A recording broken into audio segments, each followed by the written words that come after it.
Now on Denver 7 News, a teen inmate accused of stabbing a correctional officer and escaping has been found. How police were able to take him into custody. Kindness can go a long way. Hear one man's story of how a simple gesture stopped him from carrying out a mass shooting. And what could be considered the real-life magic school bus. The benefits of putting this preschool on wheels. And helping homeowners prevent wildfires, the new program that's now expanding in Boulder County. Thank you for joining us. We're going to start out with some breaking news out of Mountain View. Police have found this 17-year-old inmate who escaped after stabbing a correctional officer.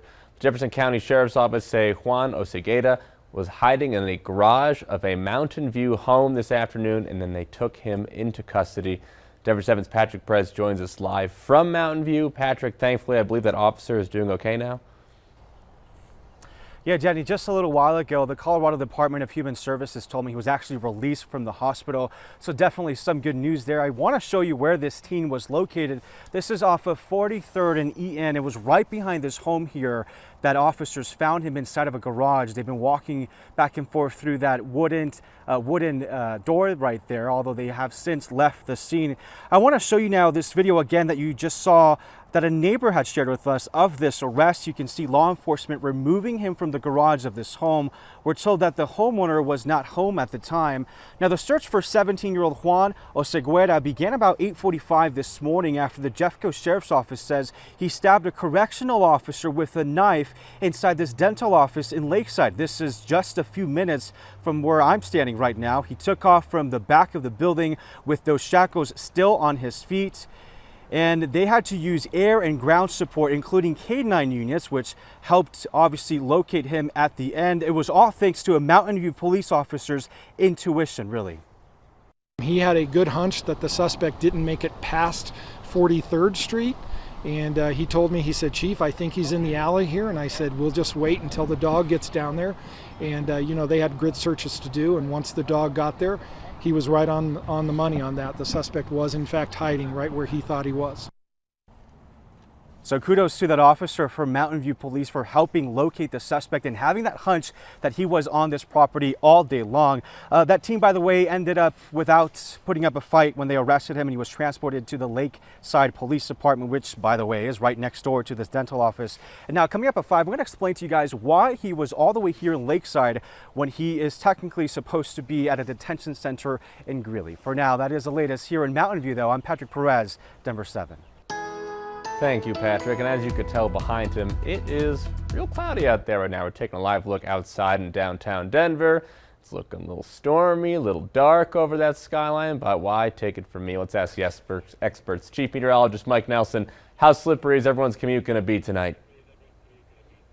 Oh, it's going to be pretty wet roads. I'll be surprised if the Rockies play any baseball over at Coors. It's cold out there, too. Last day of May, and we are at 51 degrees right now in the Denver area. Look at the skies today. This is time lapse up in Westminster. Just a lot of slate gray and rain coming in. We'll take the moisture, thank you very much. We certainly need that, but it's not exactly pleasant outside. And get this, here we are right on the cusp of June, and the mountains above 9,000 feet are under a winter weather advisory for tonight through noon tomorrow, with up to a half a foot of snow possible there. Down here on the plains, it's just a cold rain, about 1/4 to 3/4 of an inch of moisture coming our way. But the good news is the last line. Warmer for the end of the week. I'll have all those details for you coming up in about 10 minutes.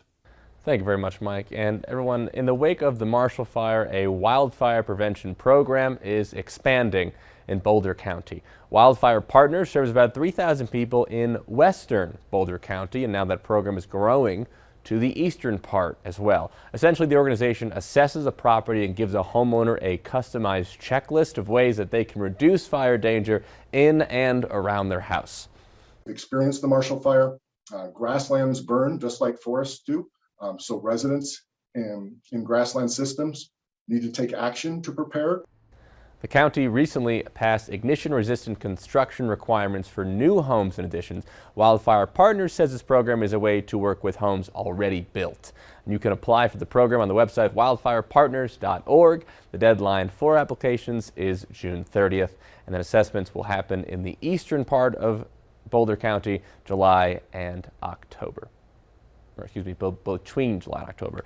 Today, Colorado Congressman Joe Neguse is calling for passage of the Wildfire Support Act. It would provide additional resources before, during, and after fires. He also wants to pass the Wildfire Recovery Act so small towns can get federal resources after fires. Following a 2-month-long COVID lockdown, China's largest city, Shanghai, will begin to reopen.